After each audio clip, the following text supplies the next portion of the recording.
الله من قلوبنا وإياكم بحب هذا النبي الكريم.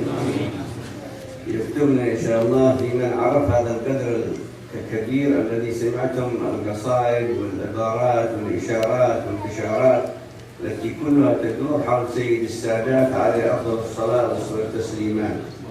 هكذا ينبغي أن تمتلئ قلوبنا وقلوب أهلنا وبيوتنا وأسرنا وكل من قال لا إله إلا الله محمد رسول الله بحب هذا النبي الكريم على عدة نماذج.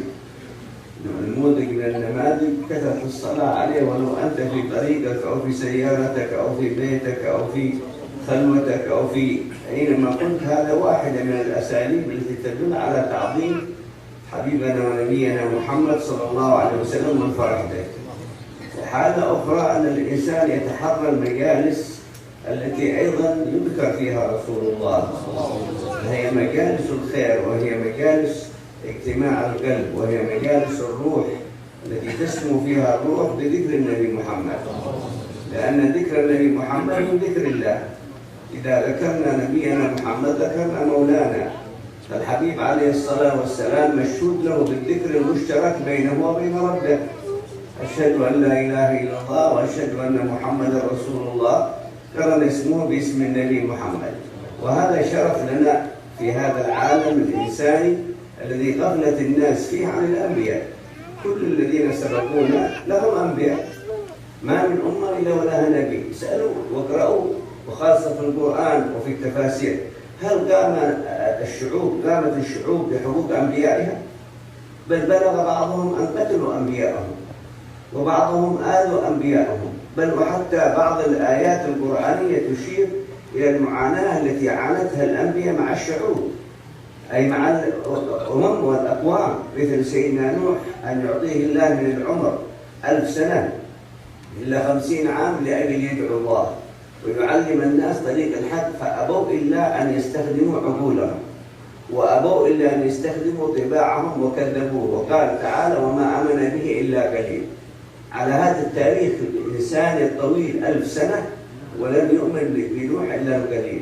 واليوم نحن بعدما ذهب أولئك الأنبياء وأبقى الله تعالى سر النبي محمد، هذه الأمة معنية بذكر النبي محمد، هذه الأمة معنية بحضور مجالس محبة النبي محمد. وكما قلت لكم هذه نماذج، ومن النماذج نماذج مجالس العلم، والعلم هو ميراث النبي محمد عليه أفضل الصلاة والسلام. فلا بد أن يكون الإنسان له مجلس يحضره من مجالس العلم الشرعي، إن قرئ الحديث أو قرئ التفسير أو قرئت السيرة أو قرئ أي شيء يتعلق بذات الميراث الذي ورثه رسول الله صلى الله عليه وسلم، فهذا جزء من ذلك.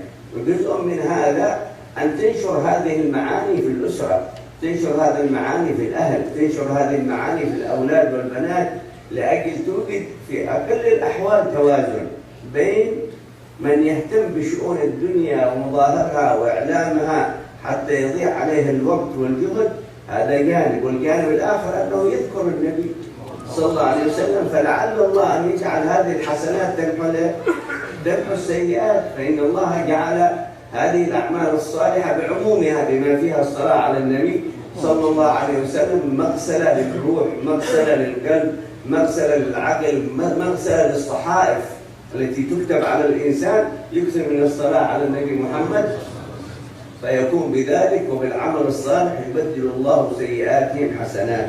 الحالة ما تحتاج وصف، حالة أمة محمد ما تحتاج وصف، وكنا نعيش زمان واحد ونرى حياة الأمة ونرى كيف تعيش الأمة ونرى كيف أصبحت الأمة في غفلة في كثير من شؤون دينها. الآن نحن سنستقبل شهر ربيع الأول، ونحن الآن في آخر جمعة من جمعة شهر صفر.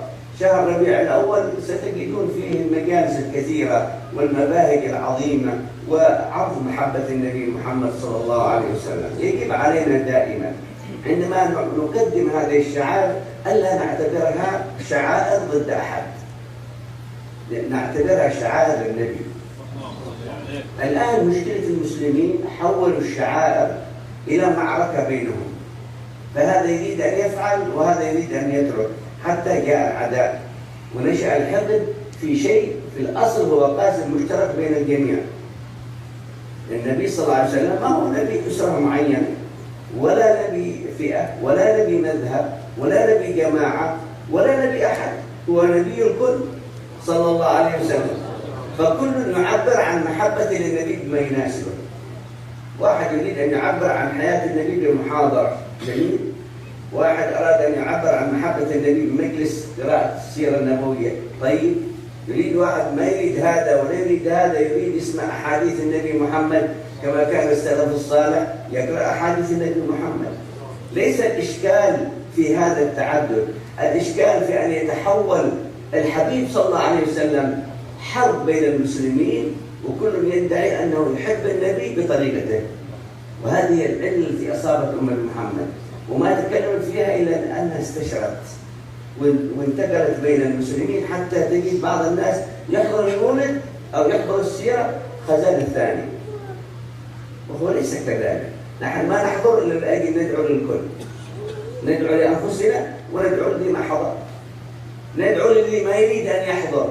في ناس ما يريد يحضر، ندعو الله له بالبركة وبالهداية، ويقسم الله له بالحظ الوافر، لأنه عبد من عباد الله، إن كان الفهم عنده خطأ، وإن كان مشتغل، وإن كان أخذت به الظروف أو أخذت به الأزمان أو أخذت به الأحوال، فهو في حد ذاته معذور.